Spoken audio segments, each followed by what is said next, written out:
한 주간도 평안하셨죠? 더운가요?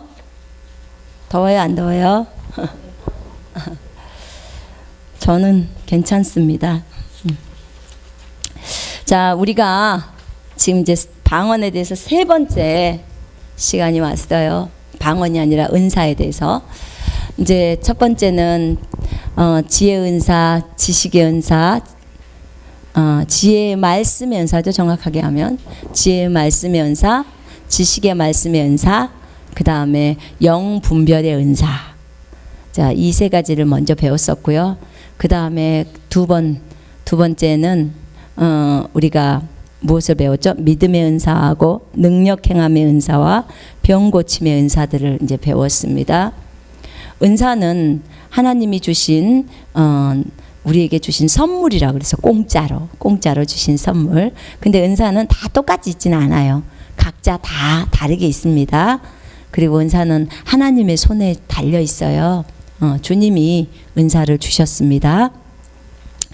그리고 이제 일곱 번째, 여덟 번째, 아홉 번째는 애언의 은사와 여덟 번째는 방언의 통역의 은사가 있고요. 아홉 번째 방언의 은사에 대해서 이제 나누겠습니다. 하나님께서 각 사람에게 하나님께서 나누어 주신 대로 우리 각 사람은 이 은사를 사용하게 되어 있습니다. 은사는 하나님이 우리에게 주시는 연장과 같아요. 우리는 하나님의 일꾼이에요. 하나님과 함께 일하는 동역자요, 일꾼입니다. 하나님의 일꾼에게는 뭐가 있어야 되냐면 연장이 있어야 돼요. 그죠? 우리 일하러 가면은 일하려면 망치가 필요하고 뭐 벤치도 필요하고 그런 연장, 그런 역할들을 하는 게 그 은사예요. 그러니까 은사로 일을 하게 되면 되게 쉽죠. 연장이 있으면 못을 손으로 한번 뺀다고 생각해 보세요. 얼마나 힘들겠어요. 근데 그것에 은사가 있으면 우리가 쉽게 일을 할 수 있는 것처럼, 그 망치가 있으면 쉽게 일을 할 수 있는 것처럼 은사가 있으면 그렇게 쉽게 다른 사람을 또 도울 수가 있습니다. 일곱 번째 우리가 볼 수 있는 것은 이제 애언의 은사입니다. 애언이란 입으로 하는 초자연적인 은사예요. 여러분 다 입이 있으시죠? 입이 있으실 거예요. 입으로 하는 초자연적인 은사로서 믿음의 분량에 따라 애언하고, 이 애언은요, 고린도전서 14장 3절 한번 펼쳐보시겠어요? 고린도전서 14장 3절.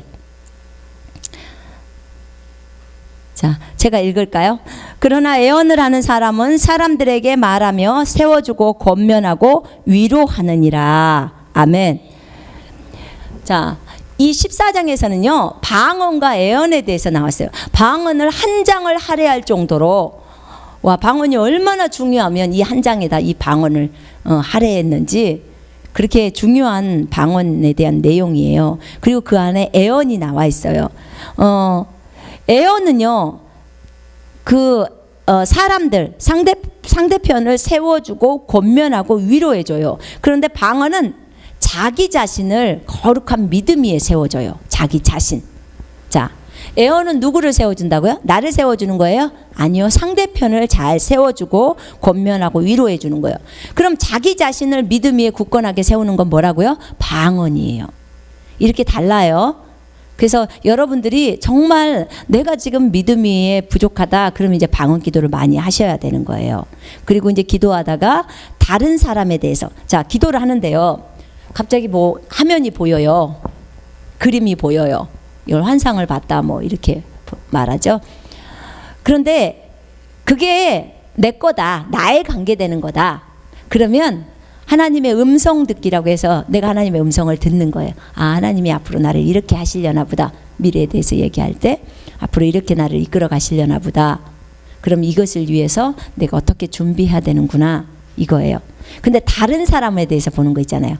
그 화면의 내용이 다른 사람, 내 거가 아닌 다른 사람이면 그러면 이제 애언이 될 수 있어요. 다른 사람에 대해서, 미래에 대해서 알려주는 거잖아요. 그죠? 그래서 그럴 때는 애언이라고 말하는 거예요. 근데 이 애언은요, 그 사람을 세워주는 거고요. 그 다음에 권면하는 거고요. 위로하는 거예요. 굉장히 어려움을 당했잖아요. 사업에 실패했다든지 어려움을 당했을 때 갑자기 저 친구를 위해서 기도를 하는데 갑자기 화면이 딱 보여요.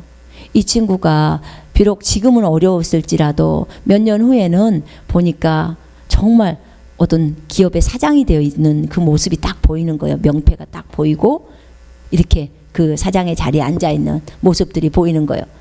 그러면 지금 사업에 실패해서 너무나 어려운 그 사람, 앞이 안 보여. 정말 앞길이 안 보일 정도로 실망과 낙심과 좌절 속에 있는 그 사람이 있는데 내가 그 화면을 봤어. 그러면 저 같으면 이제 그 화면을 보면 먼저 물어요, 하나님께. 하나님, 제가 이것을 위해서 먼저 중보로 저 사람이 저렇게 잘 세워질 수 있도록 기도합니다. 그리고 제가 이 본 화면을 저 사람한테 얘기를 할까요, 말까요? 이렇게 물어보는 거예요. 그러니까 우리가 어떤 화면을 봤다고 해서 항상 그 사람한테 얘기하는 건 아니에요. 어떤 좋지 않은 화면도 볼 수 있고요. 응? 그 사람이 앞으로 이렇게 뭐 지금 범죄하고 있다면 어떤 행동들이 나올 거 아니에요. 마귀가 공격한다든지. 사실은 교회 목회자들에게는 그 성도들에 대한 화면들이 많이 보여요. 왜냐하면 우리가 늘 성도들을 위해서 기도하고 있잖아요.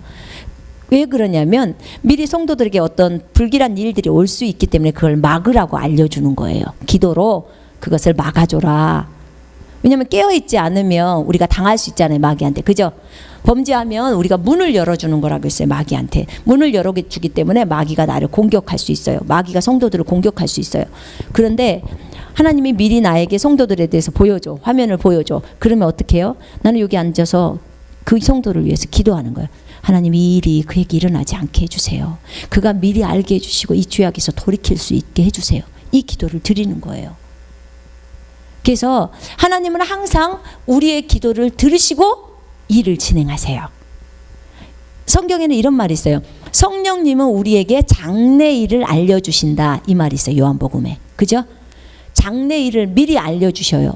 진짜 이걸 알고 나서요, 하나님이 우리에게 주신 영적인 꿈, 여러분들 항상 꿈 꾸죠? 꿈 꿀 거예요. 꿈 속에서 어떤 사람들은 영적인 꿈을 참 잘 꾸시는 분들이 있어요. 근데요, 어릴 때는 영적으로 내가 수준이 어릴 때는 그 꿈이 안 맞을 수 있어요.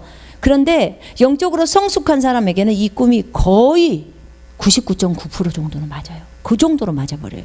그러니까 하나님이 꿈을 통해서 나에게 말씀하시는 거예요. 욥기에 보면 밤에 하나님께서 내 귀를 여시고 나에게 말씀하신다고 나와요. 꿈을 통해서 말씀하시는 거예요. 영적인 꿈. 그러니까 많은 사람들은 아이고 무슨 개꿈이다, 무슨 뭐 이상한 꿈이다 막 이러는 거예요. 근데 그게 아니고, 그 며칠 전에 어떤 자매님하고 공부를 하는데 그 얘기를 하시더라고요. 한 가지만 여쭤볼게요. 제가 꿈을 꾸는데 제가 애기한테 자꾸만 젖을 줘요. 제가 지금 나이가 50이 넘었는데 애기를 낳을 일도 없고, 근데 왜 내가 자꾸만 애기한테 젖을 주죠? 근데 옛날에 엄마들 얘기할 때 보면, 옛날에 엄마들 얘기하면 애기를 얻거나 뭐 애기한테 젖을 줘 그러면 뭐 수심이 가득하다, 뭐 근심이 있다, 이렇게 꿈을 해몽하는데, 그랬더니 자매님, 그건 세상의 방법이지 그리스도인이 꿈을 해몽하는 방법은 아니에요. 그럼 뭐니? 자매님이 지금 애기한테 젖을 주잖아요. 그럼 성경에 보면 젖이 뭐예요? 말씀이잖아요. 그죠? 말씀의 젖을 사모하라 그러잖아요. 지금 영혼을 먹이는 거예요. 네가 나를 사랑하냐? 내 양을 먹여라. 지금 자매님이 어린 양을 먹이고 있는 거예요. 양무리를 돌보는 거예요. 비록 그가 목자도 아니에요. 뭐 셀 리더도 아니에요.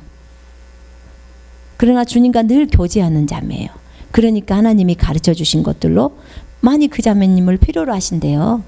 그러다 보니까 다른 사람들을 위로하고 세워주고 권면하고 전도하러 다니면서 복음 증거하고 영접기도 인도하고 주님의 일을 하고 있는 거예요. 양을 먹이고 있는 거예요. 그 얘기를 해드렸어요. 너무 기뻐하는 거예요. 다른 사람들은요, 그걸 내가 수심이 많고 근심이 많은 걸로 다 해석을 해줘. 왜 이렇게 계속 하나님, 내가 젖 먹이는 꿈을 이렇게 꿉니까? 그런 거예요. 왜냐면 저도 한동안 너무 많이 꿨거든요. 제가 저희 아들 진이가 컸는데도 꿈속에 나타나가지고, 애기인데 제가 진이를 한 3일 동안 젖을 안 주고요, 딴짓하다가 내가 미쳤나 봐, 세상에 우리 애기를 죽어버렸으면 어쩌을까 이러면서 막 방으로 뛰어가는 거예요, 꿈속에서. 그래가지고 보니까 아직도 살아있어. 그래갖고 너무 미안하다 하면 막 젖을 주는 이런 꿈들이 너무 많이 꾸어졌었어요. 그리고 또 꿈에 저희 아버지가 돌아가셨는데, 아니 저희 아버지가 그 뒷방에 계셨는데, 아니 내가 다른 일을 하다가요, 아버지 밥 드리는 걸 잊어버리고 며칠이 지난 거예요. 그리고 내가 세상에 우리 아버지 살아있는데 얼른 가서 밥 드려야 되는데, 그러면서 막 그 방으로 가면 여전히 아버지가 살아있는 거예요. 거의 다 너무 배고파서 어쩔 줄 몰라 하는 상태. 세상에 내가 이게 무슨 일일까, 내가 이렇게도 정말 못했구나. 그러면서 제가 막 가서 밥을 드리고, 너무 이런 꿈을 여러 번 꿨어요. 여러분 아시죠? 꿈이 2번 이상 연속이 되잖아요. 그럼 그 일은 반드시 이루어지는 꿈이에요. 그건 내 말이 아니고, 창세기에 보면은 요셉이 꿈을 꿔요. 그죠? 요셉이 꿈을 꾸고, 그 다음에 그 바로가 꿈을 꾸는데 요셉이 꿈 해몽을 해요. 그때 하나님이 가르쳐 준 거예요. 바로 왕께서 2번 꿈을 연속 꾸셨다는 거야. 이삭이 자라는 거, 그죠? 그거 또 소가 살찐 소하고 살찌지 않는 소가 나온 거, 연속 동일한 꿈인데 그렇게 다른 형태로 식물하고 동물로 나오는 거예요. 그럼 그 꿈은 이루어집니다 라고 하는 거야. 그래서 하나님이 이 꿈을 이루실 거니까 반드시 이것에 대해서, 흉년에 대해서 대비해야 합니다 라고 하는 거예요. 그래서 제가 그것을 알게 됐어요. 참 주님의 은혜로 그것이 영혼들에게 그 젖을 주는, 그러니까 영적으로 어린 사람이나 영적으로 우리 아버지를 통해서 나타나는 것은 영적으로 나이 드신 분들 얘기해요. 나이 드신 분들. 그러니까 어린 사람이나 나이 드신 분들에게 음식을 갖다 드리는 거, 말씀을 갖다 드리는 거, 말씀으로 먹이는 거, 이런 부분들을 설명하는 거예요. 그래서 제가 그랬을 때 자매님이 위로를 많이 받는 거예요. 세움을 얻는 거죠. 아, 하나님께 너무 감사해요. 내가 작게나마 열심히 복음 전도하러 다니고 그들이 자꾸만 저를 불러서 교제하려고 하고, 그래서 제가 그냥 조금 정말 그들에게 이렇게 해드리는데, 하나님은 그것을 제가 젖을 먹이는, 하나님의 말씀을 먹이는 거라고 하는군요. 굉장히 위로가 되는 거죠.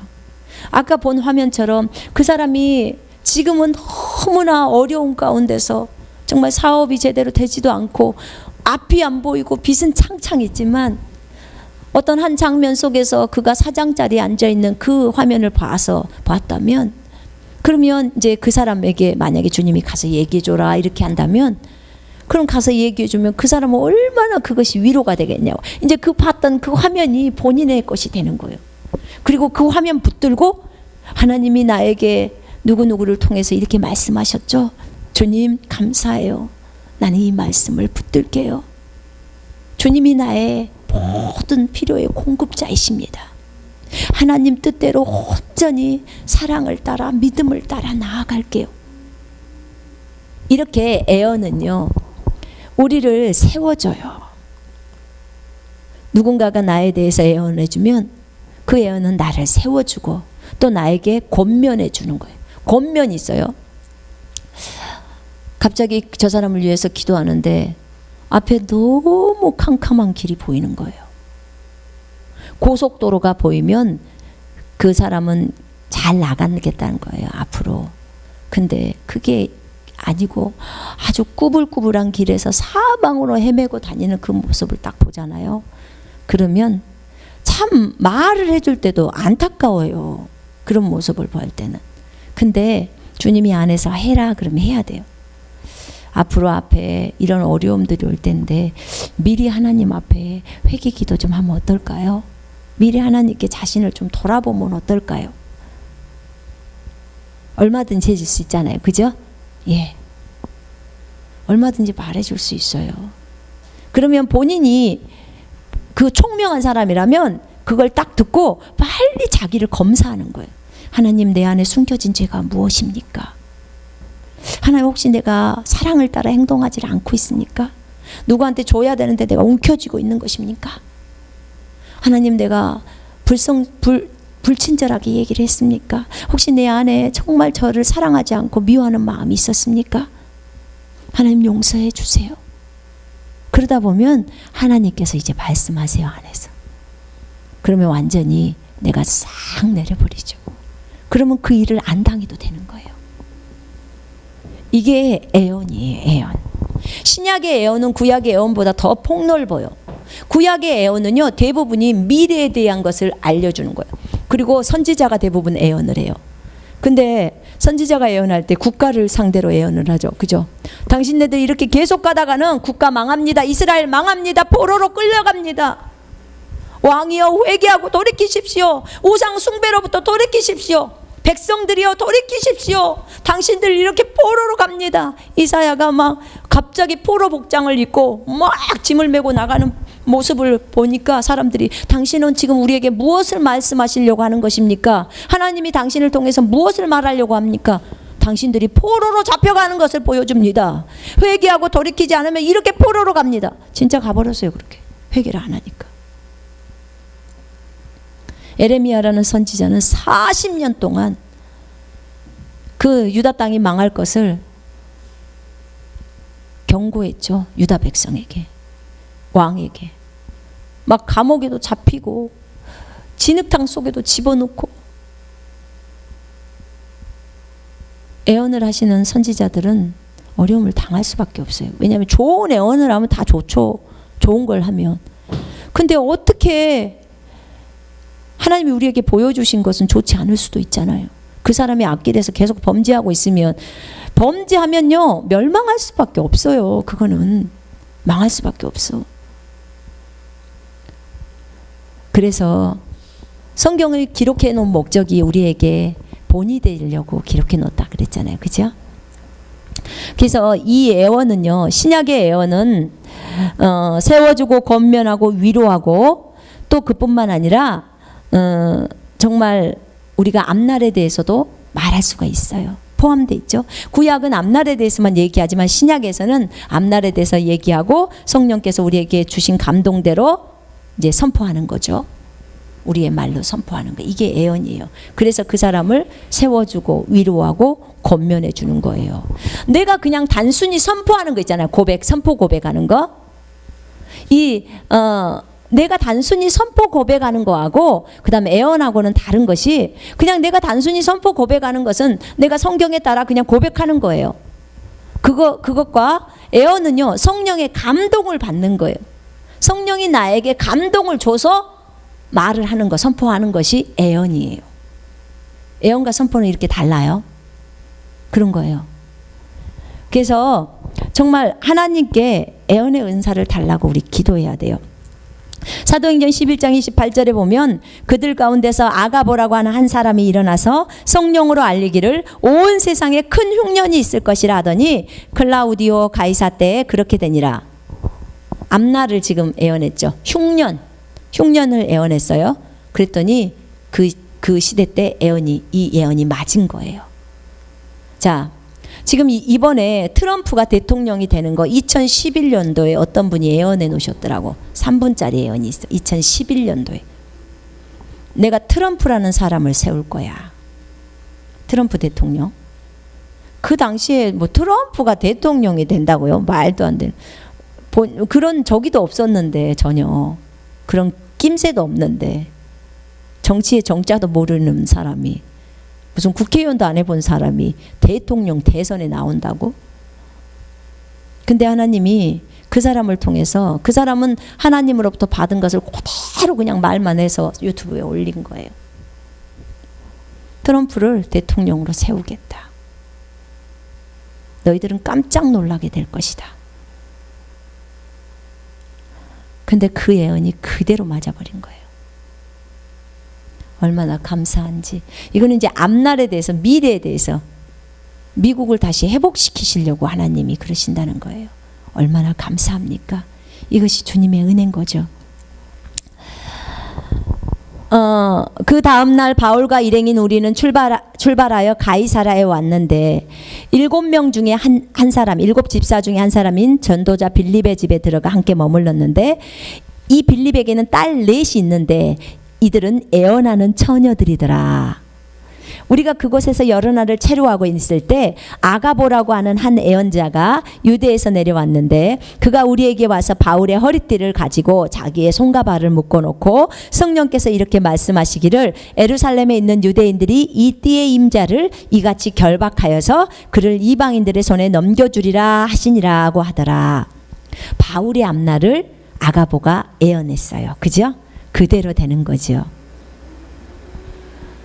자, 데살로니가전서 5장 19절로 21절에는 성령을 소멸하지 말라, 애언을 멸시하지 말라, 모든 일을 시험하여 보고 선한 것을 붙잡으라. 아멘. 애언은 이렇게 굉장히 중요한 거예요. 거기 고린도전서 14장 1절 한번 보세요. 거기는 중요하니까 한번 읽읍시다.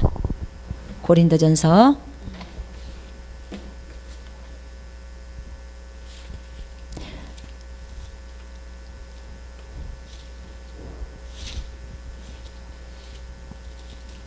애언은 믿는 자들을 세워주고요, 방언은 믿지 않는 자를 위한 표적이에요. 자, 14장 1절 한번 읽어보겠습니다. 시작. 사랑을 추구하며 신령한 것들을 사모하되 특별히 애언을 하려고 하라. 무엇을 하라고요? 애언을 하려고 하라. 여러분, 오늘부터 은사를 구할 때 하나님 저에게도 애언의 은사를 주십시오, 이걸 구해야 돼요. 분명히 주님은 애언을 하려고 하라는 거예요. 그죠? 애언의 은사, 이거는 이 애언을 하게 되면 다른 사람을 세워주고 권면하고 위로하기 때문에 그래요. 예? 그래서 영적인 은사들을 사모하되 특별히 애언을 하려고 하라는 거예요. 애언. 방언을 말하는 자는 사람에게 하지 아니하고 하나님께 하기 때문에 이는 알아듣는 자가 없고 영으로 비밀을 말한다는 거예요. 그러나 애언하는 자는 사람에게 말하며 덕을 세우며 권면하고 위로하는 것이요. 아멘. 그 다음에 4절에 방언을 말하는 자는 자기의 덕을 세우고 자기를 세운다 이 말이에요. 예언하는 자는 교회의 덕을 세우느니라. 자기를 세우는 거 굉장히 필요합니다. 자기를 세운다는 말은 우리가 성령 안에서 그 거룩한 믿음 위에 자신을 세우는 거예요. 믿음 위에다 나를 세워야지 든든하게 세워져 가죠. 그죠? 어떠한 상황 속에서도 어떠한 환경 속에서도 내가 주님만을 믿으면서 요동하지 않게 만드는 게 방언이에요. 참 감사한데 이 애언도 이렇게 중요해요. 애언은 다른 사람을 세워줄 수 있어요. 그래서 애언을 추구해야 돼요. 주님, 나에게 애언의 은사를 주십시오. 이 애언은 보통 그 환상으로도 많이 오고요. 어떤 음성으로 들리기도 하고요. 또 영적인 꿈 있죠. 꿈으로도 알기도 하고요. 자, 그래서 이 애언을 하실 때 믿음의 분량대로 애언하라고 나와요. 로마서 12장 6절에 너희가 애언을 할 때면 믿음의 분량대로 애언하라. 만약에요, 내가 어떤 장면을 봤어. 만약에 장면을 딱 봤는데 만약에 이번에 트럼프라는 사람이 대통령이 된다고 주님이 말씀하셨어. 근데 도저히 상황을 보니까 트럼프가 될 것 같지가 않아. 그리고 트럼프라는 사람을 내가 알지도 못해. 지금 나오는 건 힐러리야. 만약 이러면 어떤 내가 트럼프를 찾아가서 당신이 이 다음 때에 대통령이 될 것입니다, 이런 것을 애언할 수 없어요. 왜 그러냐면 내 믿음이 그만큼이 안 돼요. 분명히 하나님은 보여주셨을지라도 내 믿음이 못 돼서 말을 못하는 거예요. 저 사람 떨어져 버리면 어쩔까? 이렇게 만약에 안 되면 어떨까? 그래서 믿음의 분량에 따라 애언하라고 하는 거예요. 네 믿음이 그만큼이면 그만큼 애언해 주는 거예요. 더 크면 더 크게 나갈 수 있겠죠. 자, 그리고 애언할 때 좀 조심해야 될 것들은 이런 거예요. 특별히 결혼하는 부분이 있잖아요. 그런 경우는 내가 기도해 보니까 자매님은 누구 형제랑 결혼해야 되겠더라고. 하나님이 그렇게 말했어. 근데 또 다른 사람이 자매님은 다른 형제랑 결혼해야 된대. 이러면 누구 말이 맞아? 결혼은 굉장히 신중한 거예요. 그죠? 그래서 결혼 같은 문제에 있어서는 참고는 하세요. 그분들의 것을 참고를 하세요. 그러나 본인 안에 누가 계셔요? 애언을 주시는 성령님이 계세요. 그죠? 거듭난 그리스도인이라면 그러면 그런 문제는 주님 앞에 직접 물으세요. 주님, 이건 내 인생에 있어서 굉장히 중요한 일이기 때문에 저에게 말씀해 주세요. 이렇게 말씀하세요. 이렇게 말씀하시면 주님이 가르쳐 주세요. 그분을 멸시하는 건 아니에요. 그러나 왜냐하면 의견이 다를 때는 굉장히 조심해야 돼. 의견이 동일하게 나와도 내 안에서 내가 주님으로부터 확신을 얻어야 돼요. 아셨죠? 그래서 내가 어떤 이럴 때 있잖아요. 내가 주님이 지금 여기 어디를 가라고 해. 나한테. 근데 이게 진짜 주님의 음성이 맞을까? 이러고 있는데 갑자기 누군가가 나를 찾아왔어. 아니면 나랑 함께 기도하다가 자매님 어떤 지방이 보이고요. 자매님이 그곳으로 가는 모습이 보여요. 이러면 주님이 나에게 말했던 게 맞구나. 이것을 이제 확인하는 거예요. 확인 작업. 그것도 애언이에요. 참 감사하죠. 나를 세워주는 거죠. 그죠? 그러니까 참 이 애언은 너무 필요해요. 그래서 여러분 늘 애언을 할 수 있도록 하나님께 구하세요. 자, 8번째는 방언 통역의 은사예요. 방언 통역의 은사. 이 방언 통역의 은사는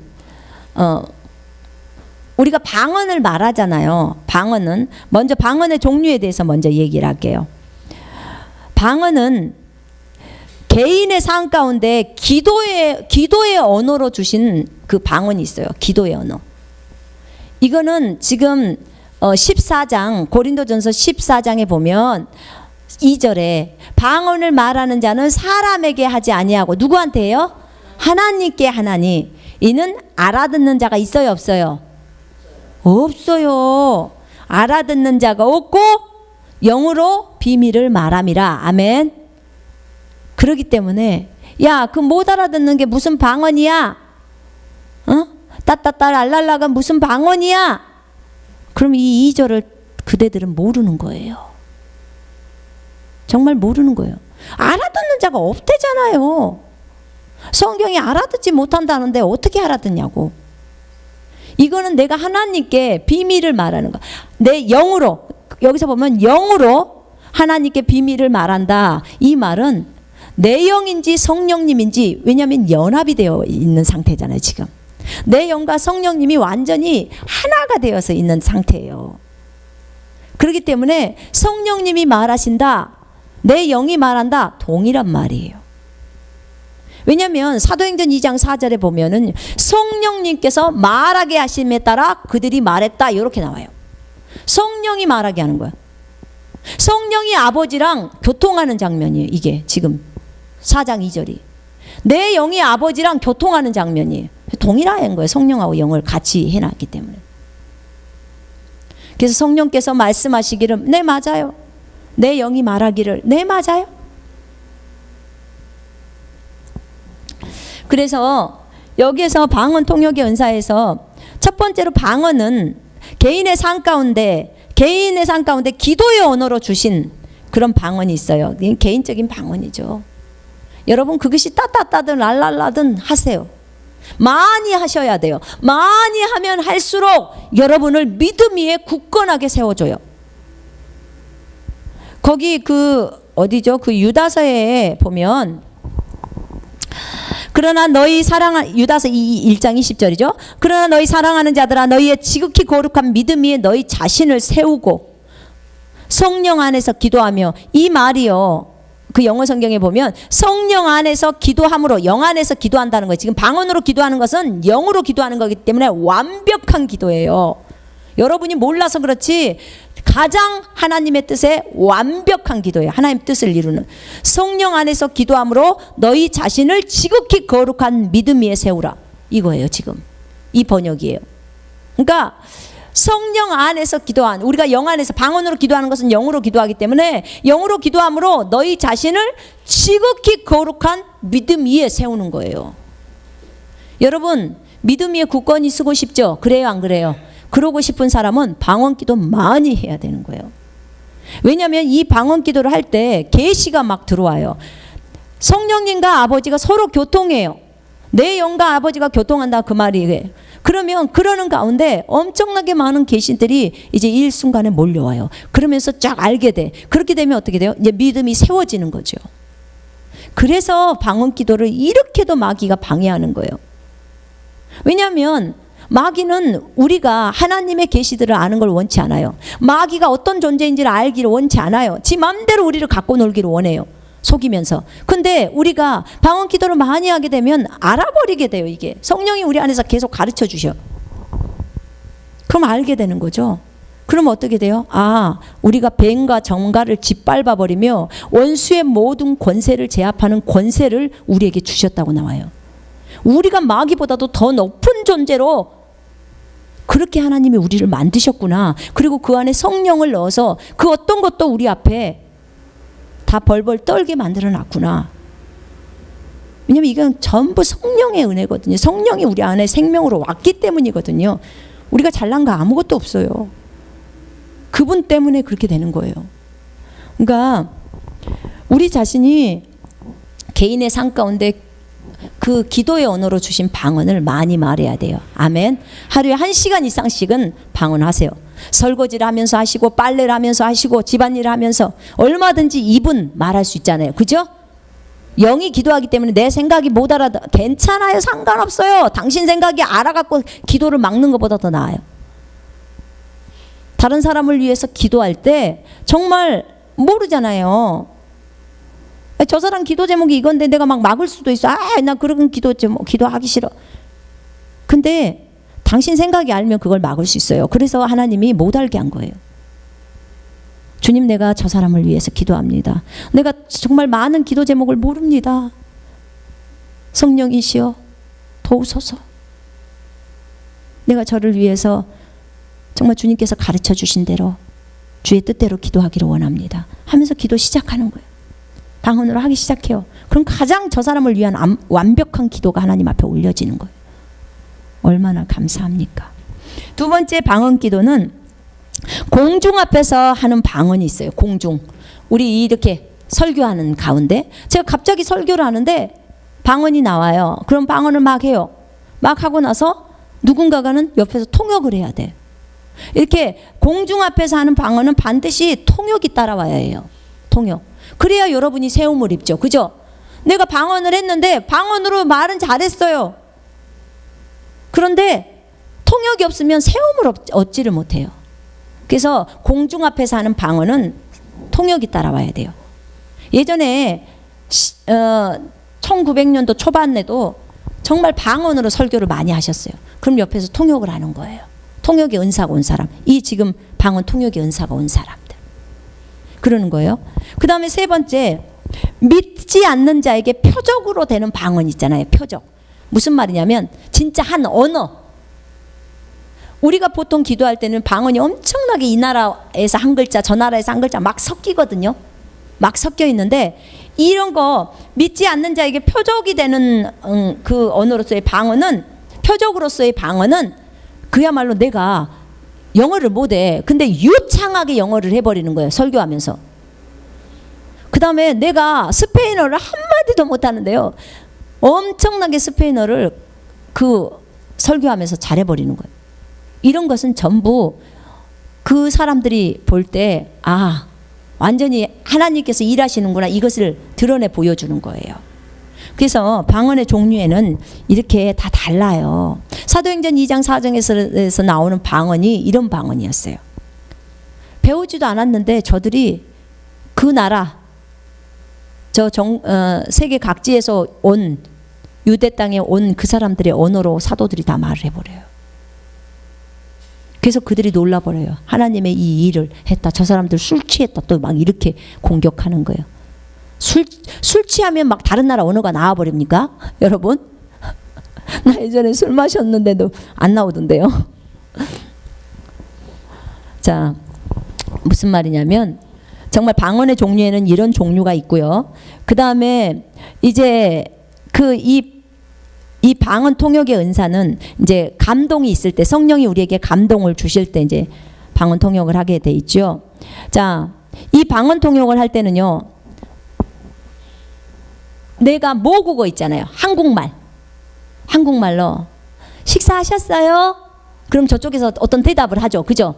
식사하셨어요? 하는데 아무런 반응이 없다. 앞에서 이러고 있다. 그럼 그 사람은 같은 나라 사람이 아닌 거예요. 그 말을 알아들을 수 없는. 그죠?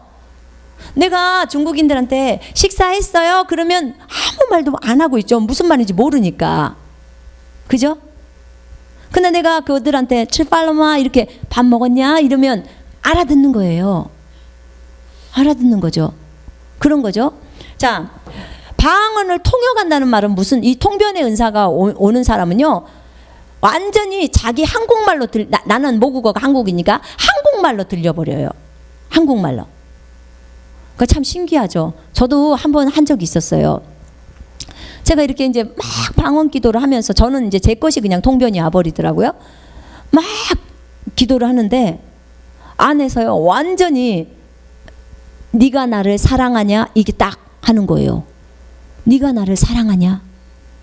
완전히 그 똑같이. 근데요, 제 안에서 또 제 영이 네 주님 제가 사랑해요, 이렇게 하는 거예요.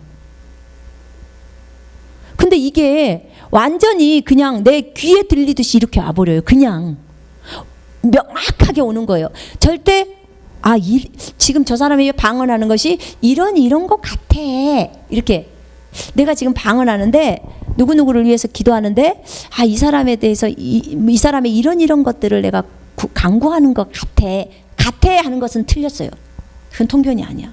완전히 알아버린다니까요. 그냥 식사하세요 이렇게 하는 것처럼 완전히 그냥 내가 그대로 아는 거예요. 정확하게 100%로. 이게 통변의 은사예요.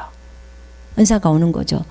그래서 이 통변의 은사가 왔을 때, 뭐 한 번 통변의 은사가 왔다고 해서 매번 통변의 은사가 오는 것은 아니더라고요. 저는 저거 볼 때 또 안 들려요. 또 안 와. 그러다 또 어쩌다가 한 번씩 또 오는 거예요. 근데 이럴 때는 주님이 계속 구하라는 거예요. 그 통변의 은사를 구하라고 나와 있어요. 방언 통변의 은사. 그죠? 너희가 방언 통변을 구하라고 나와 있어요. 그래서 이거는 우리가 구해야 되는 거야. 그래서 이 방언 통역을 할 때 저희가 보면 그 김진영제가 방언 통역의 은사가 왔더라고요. 왔는데 저 친구가 많이 그것이 자주 돼 있더라고요. 근데 이제 저 친구는 어떤 식으로 오냐면, 제가 아는 예전에 나이 드신 목사님이 계셨어요. 그 목사님은 제가 물어봤어요. 방언 통변이 어떻게 와요? 나는 그 당시에는 이제 방언을 막 했을 때예요. 2006년도니까. 근데 그분이 그래. 어떻게 와요? 그랬더니 귀로 그냥 들려. 한국말로. 누군가가 방언하면요, 그냥 귀로 다 듣는 거예요. 근데 저 김진영지한테도 그게 들리는 거예요. 그리고 요 안에서 이렇게 올라온다는 거예요. 누군가가 방언을 하잖아요. 그럼 요 안에서 그냥 해석이 그대로 올라오는 거예요. 잠자고 일어나면, 혹시 이런 거 혹시 경험해 본 적 있죠? 잠자고 일어났는데 그냥 찬송이 그냥 계속 저녁 내내 불렀던 것 마냥 이렇게 올라온 적 있어요, 없어요? 아마 있을 거예요. 잠자고 딱 일어났는데 찬송이 그냥 입에서 그냥 흘러나오는 거. 예, 있죠? 있을 거예요. 분명히 있어. 성령님이 있으면 다 있어요. 근데 그거는 뭐냐면은 밤새 내 영이 찬양한 거예요, 주님을. 그리고 아침에도 여전히 그것이 나오는 거예요. 그런 것처럼 그냥 여기서 저도 알아요. 이걸 이 말의 의미가 뭔지를 알아. 여기서 그냥 계속 올라오는 거예요. 어떤 자매님이 저한테 어느 날 와서 이런 얘기를 하더라고요. 자매님, 제가요, 찬송이 왜 여기서 계속 이렇게 올라와요? 이게 뭐예요? 그렇게 물어보는 거예요. 그래서 하나님이 찬송으로 자매님을 인도하는 건데 그건 영이 계속 찬양하고 있는 거예요. 그래서 그것으로 나를 인도하시는 것 같아요. 그럼 그것을 붙드세요. 괜찮아요. 하나님이 그것으로 자매님을 말하고 있는 거예요. 각자에게 다 달라요. 각 사람의 수준이 다르니까. 그래서 만약에 계속 여러분 입에서 이 찬송이 나온다, 그러면 하나님이 그 찬송을 통해서 여러분을 지금 인도해 가고 계시는 거예요. 그 찬송 가사를 한번 묵상해 보세요. 그 찬송대로 돼요. 그래서 그렇게 방언 통역은 이루어지고 있어요. 기도하면 이 은사를 주신다고 하셨어요. 고린도전서 14장 13절에 보면요. 14장 13절에 보면 그러므로 알지 못하는 방언으로 말하는 사람은 통역할 수 있도록 기도해야 하리라. 통역하라고 기도하라고 했죠. 내가 알지 못하는 방언으로 기도하면 내 영은 기도하는 것이지만 나의 지각은 열매를 맺지 못하리라. 그러면 어찌하리요? 내가 영으로도 기도하겠고 지각으로도 기도하겠으며 내가 영으로도 찬양하겠고 지각으로도 찬양하니라. 누가 알지 못하는 방언으로 말하려면 두 사람이나 많아도 세 사람이 차례로 하고 한 사람은 통역을 해라. 그러나 만일 통역하는 자가 없거든 교회에서는 조용히 하고 자신과 하나님하고만 말해라. 이렇게 하는 거예요. 통역하는 사람이 없으면 교회에서 여기 설교하면 안 돼요. 설교에서 방언하면 안 돼요. 그러나 자신하고 하나님하고만 대화하라는 거예요. 방언으로. 그 얘기를 하는 거예요. 자, 내 영은 기도하지만 내 지각은 알아듣지를 못해요. 그러니까 내가 기도할 때 어떻게 하라고 바울은 우리에게 알려줘요? 네가 1시간 방언했으면 1시간 네 한국말로 또 하나님 앞에 아래 이 말이에요. 지금 이 말이. 방언 기도도 하고 네가 네 모국어로 말도 하고 그렇게 하나님께 기도도 하고 지금 이 얘기를 하시는 거거든요. 그래서 정말 방언을 주님 앞에 방언 통변의 은사를 달라고 기도해야 돼요. 그래야 지금 내가 또 뭘 기도하고 있는지를 또 알겠죠. 그죠? 자, 그 다음에 방언의 은사를 좀 나눌게요. 방언의 은사는 지금 우리가 아까에서 본 것처럼 방언은 우리의 영이 하나님과 비밀을 말하는 것으로서 우리의 기도를 돕는 기도의 은사이다. 그러니까 우리의 혼 안에 있는 어떤 정보들이 있잖아요. 우리가 이제 지식, 하나님이 나를 거룩한 나라라고 하셨어. 거룩한 나라라고 이제 설교에서 그 목자가 얘기했다고 한번 생각해 봅시다. 아, 내가 거룩한 나라가 됐대. 하나님이 내 안에 들어와 계시기 때문에 그분이 나의 왕으로 들어와 계시기 때문에 나는 나라가 된 거야. 아, 또 하나님이 나를 거룩한 성전이라고 하셨어. 하나님이 이 성전 안에 계시기 때문에 나는 성전이 된 거래. 자, 이것을 어느 날 내가 지식으로 알았어요. 그러면 내가 이제 계속 이것을 위해서 하나님 앞에 기도할 때요. 그 영에서 계시가 일어나요. 그리고 그것을 내가 그러니까 완전히 깨달아 버리는 거 있잖아요. 완전히 알아버린 상태. 이 상태로 들어가는 것이에요. 그래서 방언은요, 우리에게 엄청나게 많은 유익을 줘요. 성령이 이렇게 조명해 주실 때 우리가 깨닫잖아요. 막 성경을 읽는데 막 깨달아질 때 있잖아요. 예, 그때. 그래서 우리가 방언을 할 때와 방언을 하지 않을 때가 참 차이가 많아요. 제가 10시간씩 기도를 했다고 그랬잖아요. 10시간씩 기도할 때 한국말로 제가 기도를 했어요. 한국말로 기도한 이유는 방언을 할 줄 몰랐어요. 그리고 방언의 필요성을 솔직하게 잘 몰라요. 그 당시에. 그래서 10시간을 해도 질리지 않는데요. 주님하고 얘기하는 게 너무 기쁜데요. 그리고 주님도 내 안에서 계속 말씀하시는데요. 뭐가 어렵냐고요. 그래서 그냥 저는 한국말로 했어요. 근데 한 번도 은사는 안 나타났어요. 솔직하게 말하면.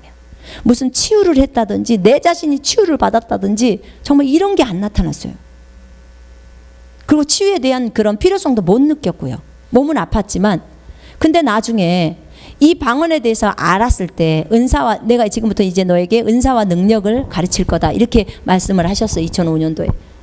그리고 나서는 이제는 방언이 나오기 시작했어요. 방언이 나오고 나서 그리고 방언을 할 때 재미가 없었어요. 못 알아들으니까. 에이, 그리고 그냥 1년 동안 안 해버렸어요.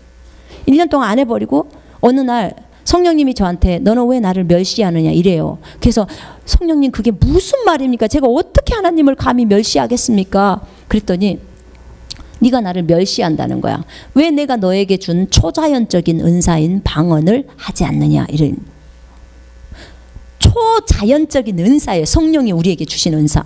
아니 못 알아들으니까요. 내가 그래서 못 알아들으니까. 주님 저는 주님하고 그냥 한국말로 대화하는 게 더 알아듣고 더 좋아요. 그랬더니 그 얘기를 하시는 거야.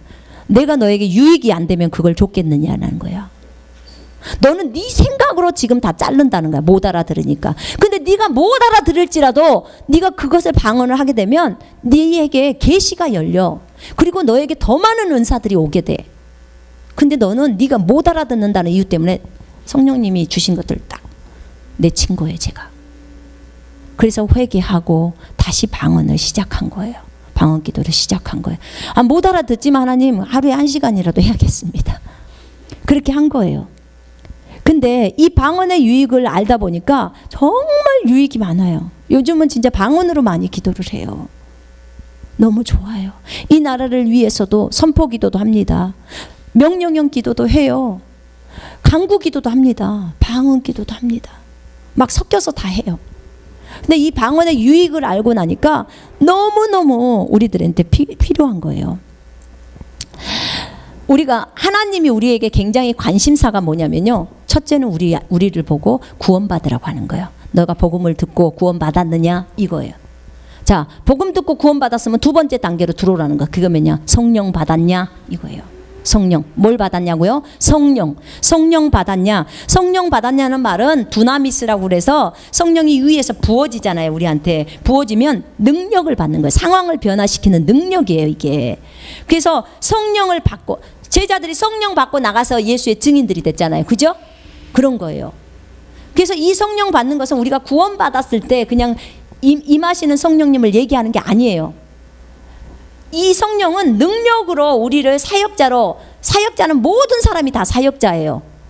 그걸 가지고 나에게 주신 은사와 재능을 가지고 각자에게 맡겨주신 그 직장에 가서 일하잖아요. 그럼 모든 사역자라니까요. 근데 이 성령을 받았을 때 이제 능력이 나오게 되는 거예요. 그래서 그 성령 받은 결과로서 뭐가 나오냐? 방언이 나오는 거예요. 방언이. 성령 받은 결과로서. 그 다음에 세 번째, 너 성령 받았냐? 그러면 이제 영적으로 성장해라. 영적으로 성장하라는 거예요. 영적으로 성장해야지 내가 너에게 준 것 전부 누릴 수가 있어. 이렇게 말하는 거예요. 전부 누릴 수 있다는 거예요. 주신 것들을.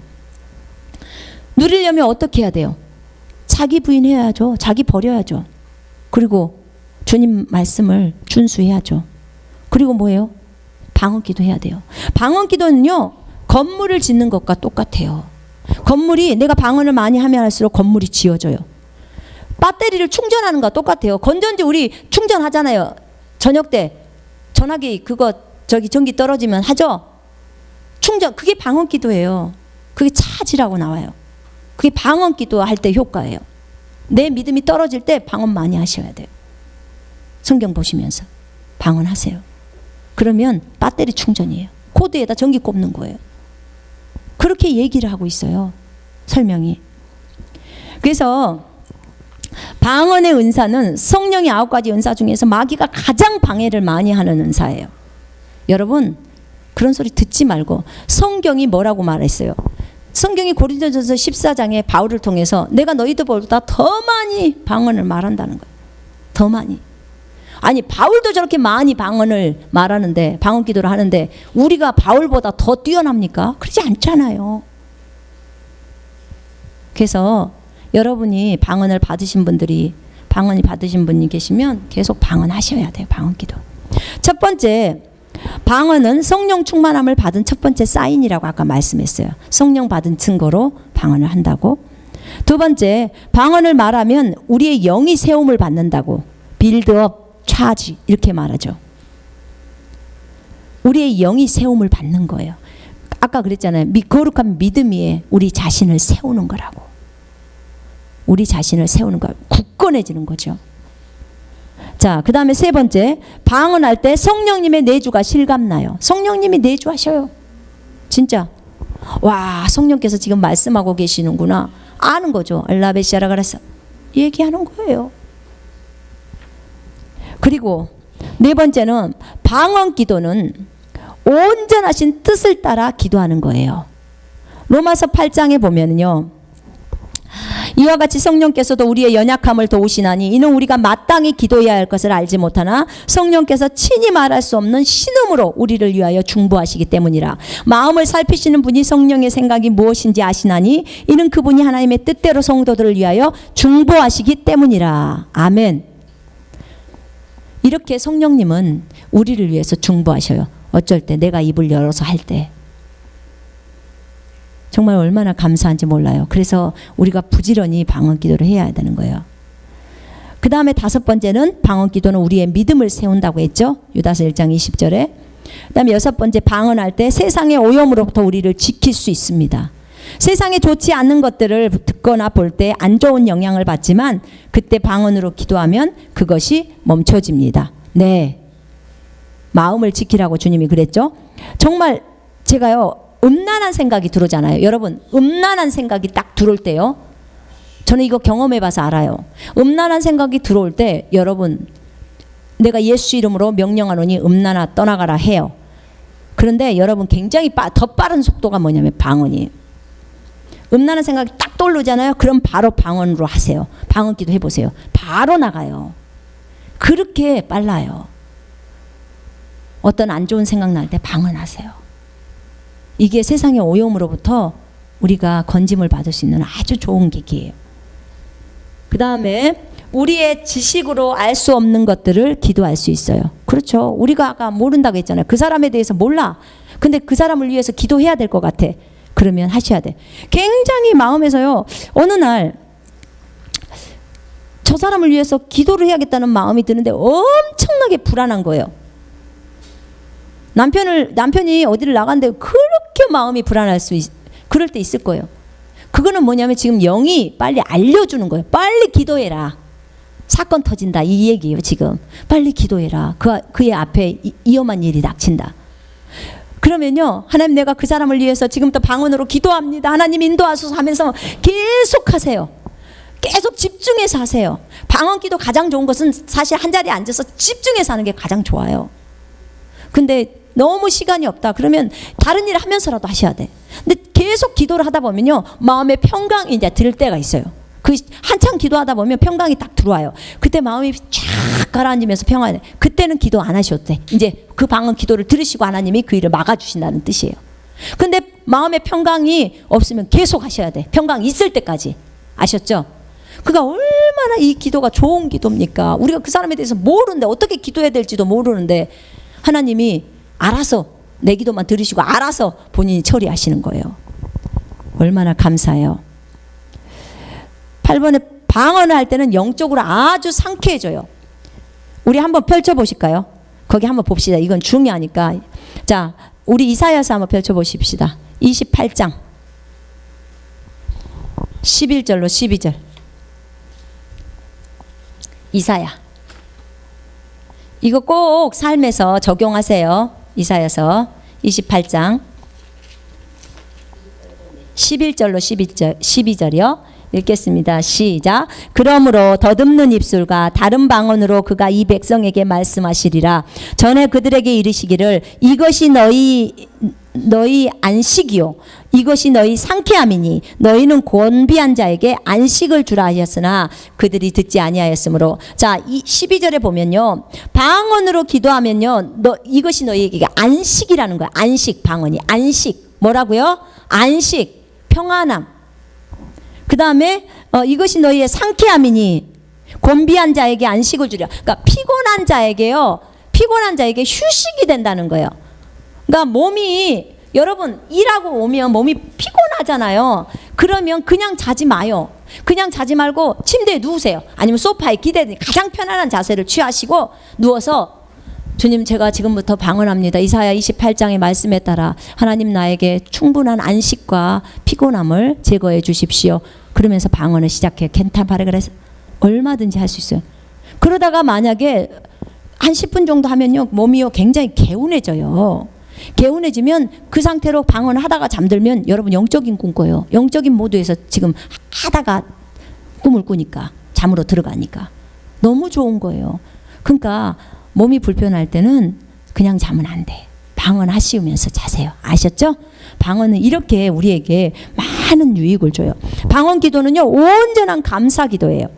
거기 고린도전서 14장 17절에 보면요, 너희가 방언을 할 때 너희는 감사를 잘했다는 거예요.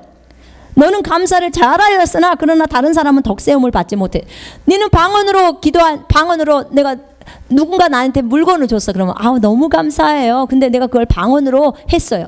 그러면 너는 정말 감사를 잘했다는 거예요. 완벽한 감사를 했겠죠. 하나님이 원하시는 감사니까. 방언은 성령이 하는 감사니까, 영이 하는 감사니까. 그런데 그 상대편은 뭔 말인지 몰라서 응? 이렇게 있는 거예요. 차라리 고맙습니다 이렇게 말을 하는 게 더 낫겠죠. 그죠? 못 알아들을 때는. 그죠? 그래서 방언은 우리가 하나님 앞에, 하나님 저 사람이 나한테 선물을 주셨는데 내가 저 사람을 위해서 축복하고 싶어요. 내가 저 사람을 위해서 기도할게요. 그러면서 하나님 앞에서 기도하면 그게 가장 감사를 잘하는 기도인 거예요. 아멘. 자, 이렇게 정말 하나님께서 우리에게 주신 이 방언은 정말 우리를 정말 이렇게 세워주는 역할들이에요. 여러분 마음 안에서 상황은 너무 안 좋아. 근데 마음이 너무 평안해. 그럼 괜찮은 거예요. 상황이 너무 좋아. 근데 마음이 불안해서 미칠 것 같아. 그러면 어떻게 되냐면 그건 안 돼요. 그런 일을 해서는 안 돼. 어떤 일을 진행할 때. 그러니까 상황하고 상관없어. 내 영이 평안하냐 평안하지 않냐 이걸로 빨리 감지를 하셔야 되는 거예요. 불안하다. 그럼 계속 방언으로 기도하셔야 돼요. 이런 거예요. 그러니까 상황에 따라서 우리는 움직이는 사람이 아니에요. 지금 안에 성령을 주셨기 때문에 영으로 감지를 하는 거예요. 그러면 돼요. 아니 너무 상황은 안 좋아. 근데 나는 너무 평해. 하세요. 그 일 하세요. 그 일 계속 하세요. 그건 초록불이에요. 근데 너무 영이 불안해. 상황은 좋은데 그러면 멈추라는 신호예요. 그건 멈추셔야 돼요. 그래서 정말 하나님이 우리에게 주신 것들이 이렇게 많은 은사가 있어요. 자, 로마서 12장 6절로 8절에 보면 은사에 애언의 은사는 믿음의 분량대로 애언하고, 섬김의 은사는 섬기는 일로 하고, 가르치는 은사는 가르치는 일로 하고, 권면하는 은사는 권면하는 일로 하고, 구제하는 은사는 성실함으로 구제하고, 지도하는 은사는 근면함으로 부지런함으로 하는 거고요. 자비를 베푸는 은사는 즐거움으로 하는 거예요. 자, 하나님께서 우리에게 이런 은사를 주신 것은, 성령의 나타남을 주신 것은 우리에게 유익을 주고자. 그래서 여러분 교회에서 셀 예배에서나 그 다음에 여러분 각 가정에서나 이런 은사들이 있다면 믿음으로 또 선포도 해보시고, 또 나타나는 것들이 있다면 하나님 앞에서 또 그것들을 사용해 보십시오. 그럼 여러분에게 상당히 많은 유익이 됩니다. 오늘도 여러분은 성령의 나타나심을 우리 모두가 사모해야 되고요. 정말 최상의 은사를 사모하는 우리 모두가 됩시다. 애언하도록 애를 써야 합니다. 아멘. 주님 애언의 은사를 달라고 주님께 구하십시오. 그리고 방언을 못 하시는 분들은 또 방언을 할 수 있도록 주님 저에게 제가 성령 받을 수 있도록 주님 인도해 달라고 구하시면 됩니다. 자, 오늘 중요한 것은 우리가 예수의 증인으로 살기 위해서 이 모든 은사가 필요하다는 걸 아셔야 합니다. 다른 사람을 돕기 위함이라는 것을 또 아셔야 합니다. 자, 기도하겠습니다.